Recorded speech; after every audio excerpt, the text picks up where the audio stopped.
Hi, this is Elle and welcome to another video.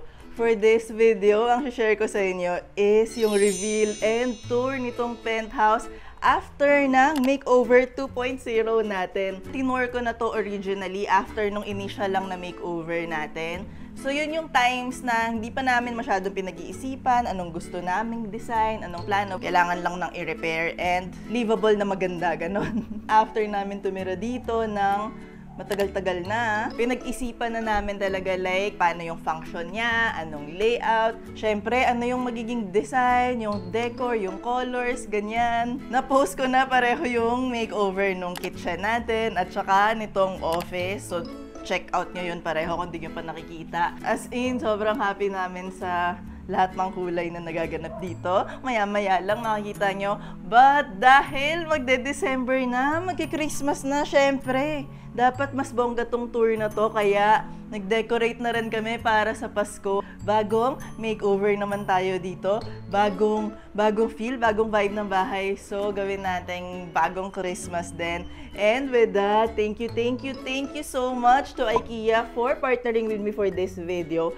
Doon tayo nag-shopping ng mga Christmas decors natin. Meron na akong mga konting pieces like yung Christmas tree ko, ganyan from House of Elle. Pero kulang na kulang yung Christmas items ko talaga. Kaya nag-shopping tayo sa IKEA para sa mga pamasko natin sa bahay. And eto na, samahan niyo muna ako mag-shopping.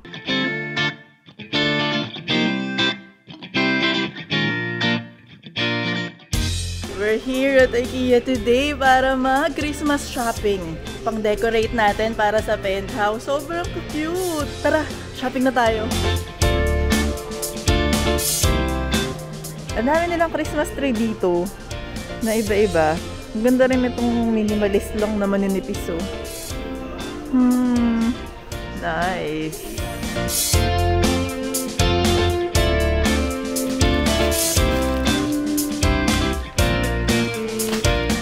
Look, na-imagine ko na kung saan ko lalagay itong mga stars na to. Like, gusto kong madaming stars na nagaganap doon. Madami talaga.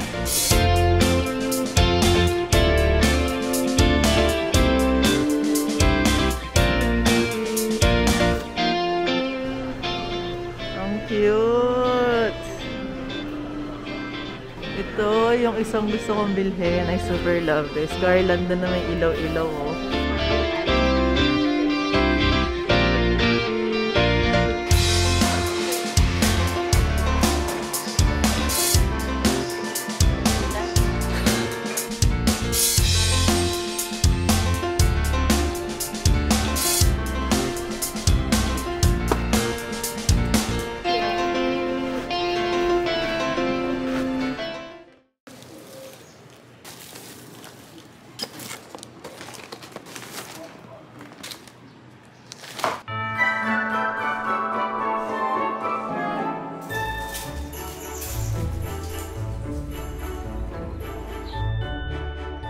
Pinili ko talaga itong mga ma-pattern at makulay dito sa office. Panindigan na natin. Ang cute!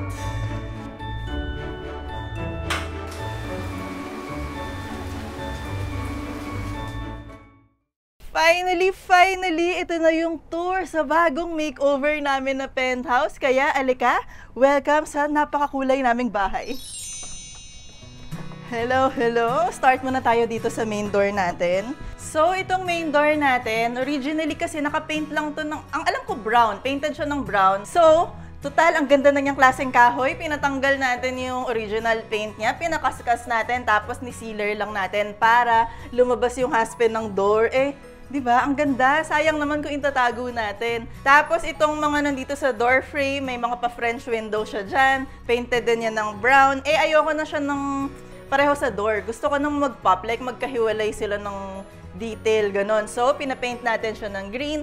Pati yung arc niya, pinapaint natin ng dark green. And, ang ginawa nating detail na cute lang, wala lang, naisip ko lang is, yun dun sa may cornisa natin, kinontinue natin dun yung green paint. Ayan, para yung arc niya at least dire-diretso pataas hanggang dun sa ceiling.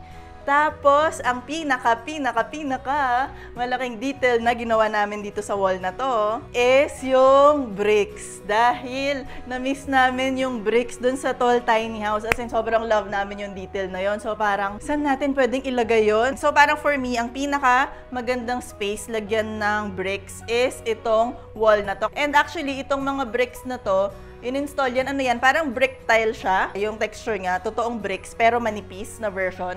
Ayan, sobrang love namin tong overall feel na to. Like, for some reason, nare-remind kami ng Central Perk dito sa wall na to. Like, yung pagka-green, yung pagka-brick, overall vibe, hindi ko alam. Friends fan tayo, kaya okay na ako doon, basta nare-remind ako ng Central Perk. And then, dito natin nilagay yung living space. Kung naalala nyo before, yung living area natin, nandun sa likod natin. And ang nakapwesto dito is yung dining area / parang kung saan din ako nag-work. Tapos, na-realize ko noon na parang, hindi to nag-work. Hindi siya gumagana, hindi siya nag-work. Like, nasa gitna siya ng lahat. Tapos, hindi naman ako makapagtrabaho doon. Kaya, in-exchange natin siya. Nilagay natin yung office doon. And nilagay natin yung living area dito. So, very cozy siya. Nasa gitna siya ng buong space. Pero, sineperate natin siya visually by using yung rug natin. And actually, lahat ng mga furniture natin dito, mga gamit na namin for years. Mostly, hindi naman lahat, pero karamihan as in, gamit na namin from Tall Tiny House, gamit na namin from House of L. So, kailangan namin isipin paano natin pagsasama-samahin lahat ng existing namin gamit na magmukha siyang cohesive dito. Kaya, dahil iba-iba yung kulay ng gamit namin, iba-iba na rin yung kulay ng space para, 'di ba? Yung cohesive ko more on cohesive in a sense na maraming kulay. Anyway, so dahil nandito yung sofa natin, syempre kailangan natin isipin saan ipipwesto yung TV. Ayan, dito natin nilagay. Gusto ko nung nakatuck lang siya dyan. Tapos, mas importante kasi sa akin yung layout ng buong space kaysa kung saan ito nakapwesto. And actually, isa pa pala, super love our curtains. Pinag-vote ko pa kung anong color, ganyan, kasi ang dami kong pinagpipilian. Ito, dito tayo na uwi. Dahil ang ganda lang na nagpa-pop siya against dito sa brick. And sobrang love ko yung rod natin from IKEA. Ayan yung binili natin. Tapos, sobrang mura ng rod na yan for me. Para sa quality niya, tas ang kapal niya. I love it. And dito naman tayo sa kitchen. Ayan na talaga. Alam nyo na naman to, nakita nyo na to doon sa reveal makeover video ng kitchen natin. Sobrang na-enjoy talaga namin tong bagong space. As in, ang layo ng improvement niya sa use, sa feeling, sa overall vibe from before. Kahit na sobrang love ko na yung makeover before. Isa sa favorite element ko dito sa kitchen na nagpa-pop talaga is yung mga handle natin. Nakikita nyo ba yung orange handle na yan? Ang cute! Ang mura rin ito from IKEA. Ginawa natin Christmassy rin tong kitchen natin.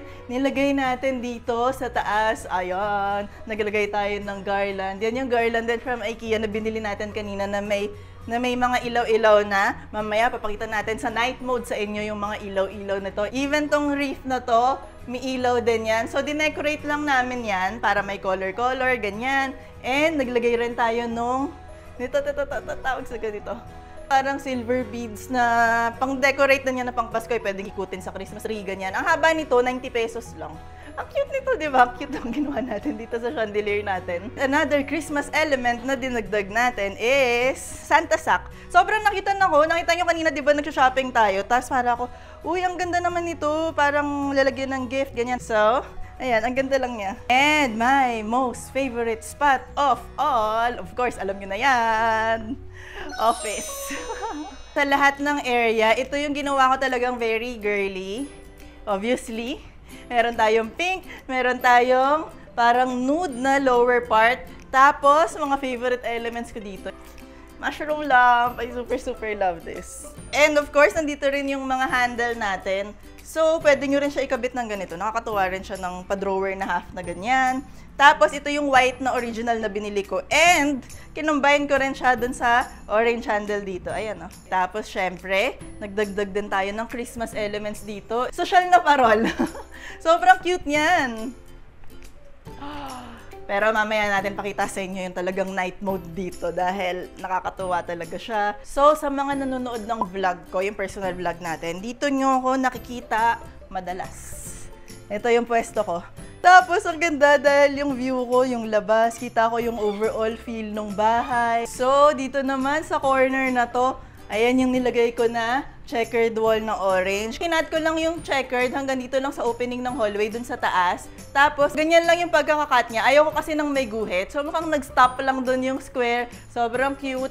Isa to sa mga favorite ko. IKEA piece din to, pero hindi ko to dito binili. Binili ko to dun sa States. And naglagay rin pala tayo ng parang Christmas dito. Ayan. Alam niyo ano to sa totoong buhay? Ito yan, wait lang. Dito rin kasi nilagay ko yan. So, box to from IKEA. So, ganyan siya. Box lang siya. Pinaghiwalay ko. Tapos, ginawa nating display. Ayan. And dito naman, sa side na to, dito natin nalagay yung ating pink Christmas tree. Galing pa to sa House of L. So, ang tagal na to sa akin.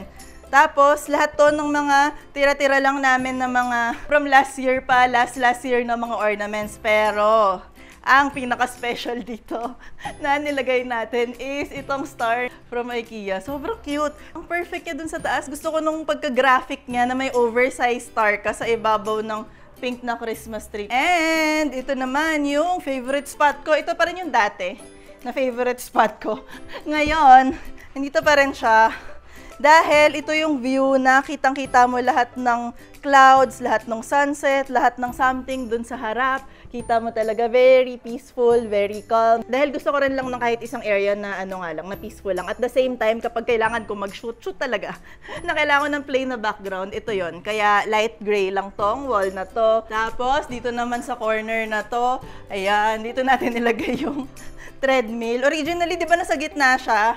Ngayon, for me, perfect tong space na to kasi mostly itong door na to, lagi nakabukas. So, sakto lang siya dyan. Tapos, pag gagamitin mo, ibababa mo lang siya. Ayan, ganyan lang siya. Tapos, okay siya kasi may view ka pa rin sa harap. And, kapag hindi mo kailangan, nandun lang siya sa sulok, hindi siya storbo. Tapos, naglagay lang tayo ng dresser for storage. Tapos, nag-display tayo dyan. And, yung aming animal head, supposedly, plain lang naman yan usually. Pero syempre, nilagyan natin ng Santa hat. Very pati siya Christmas. Para pagpasok mo, ang cute lang ng itsura niya. And dito naman sa corner na to, nilagay ko muna dito yung DIY natin na plastic cabinet. Diba, akala ko pang outdoor lang pero pasok pa rin siya sa indoor dahil ang cute ng mga pinili natin color. Tapos, itong corner to dahil gusto niya kasing workspace. Baliktad kami actually. Ako, gusto ko ng open sa lahat. Ganyan.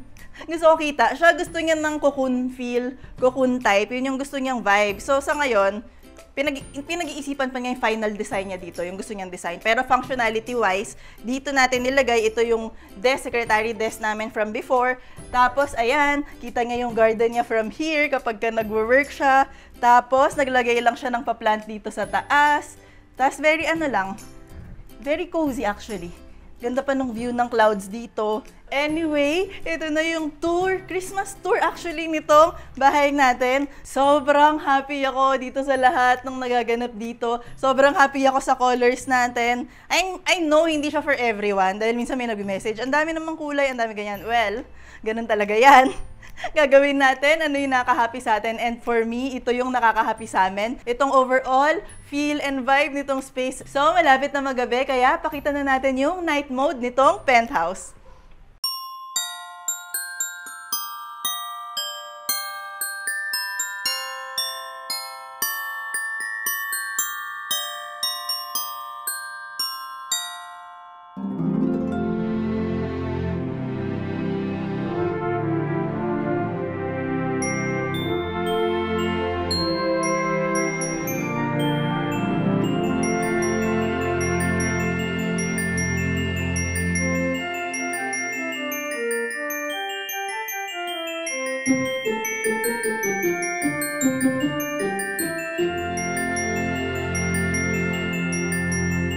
So, that's it for the reveal and Christmas tour nitong penthouse.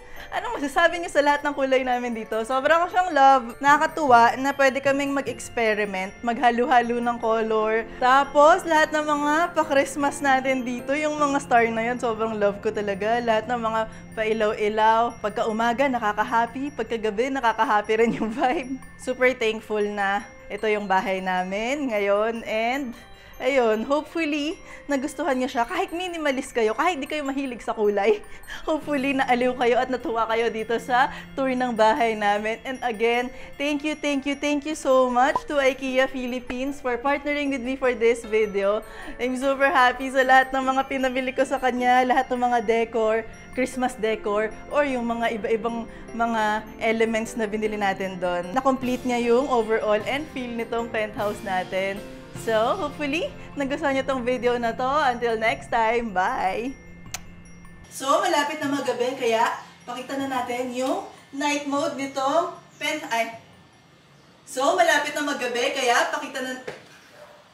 So, malapit na magabi, kaya pakita na natin yung night mode.